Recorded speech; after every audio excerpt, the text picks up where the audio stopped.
আজি গোলাঘাট জিলাৰ টাই আহোম যুৱ পৰিষদে গণহুংকাৰ কাৰ্যসূচী ৰূপায়ণ কৰে।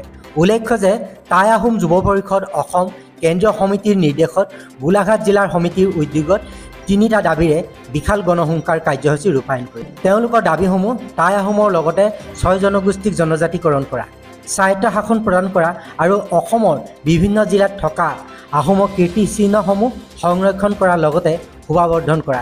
এই 3টা দাবীৰে আজি গোলাঘাটত বিশাল গণহুংকাৰ কাৰ্যসূচী ৰূপায়ণ কৰে। আমাৰ ভোট লৈ চৰকাৰ গঠন কৰি আমাক সেইবাবে আজি টাই আহোম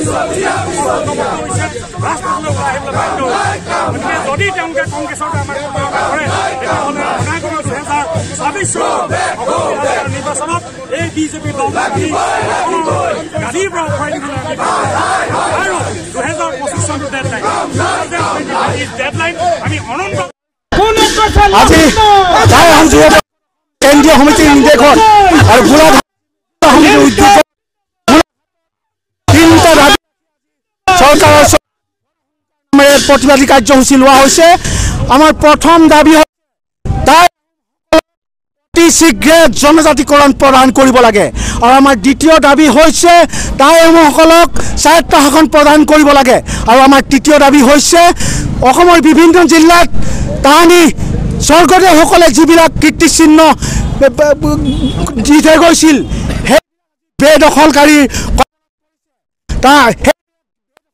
কৰি তাক সংৰক্ষণ কৰাৰ লগতে ইয়াৰ শোভাবৰ্ধনৰ কাৰ্যসূচী চৰকাৰে আমাৰ গোলাঘাটত যি গণহুংকাৰ কাৰ্যসূচী তাৰ 3 আমাৰ দাবী আৰু চৰকাৰক অতি শীঘ্ৰে গোলাঘাটৰ পৰা হুংকাৰ প্ৰদান কৰিছোঁ, নহ'লে অদূৰ ভৱিষ্যতে আমি ইয়াতকৈ জংগী আন্দোলন গোটেই অসমতে, অকল গোলাঘাটত নহয় গোটেই অসমতে।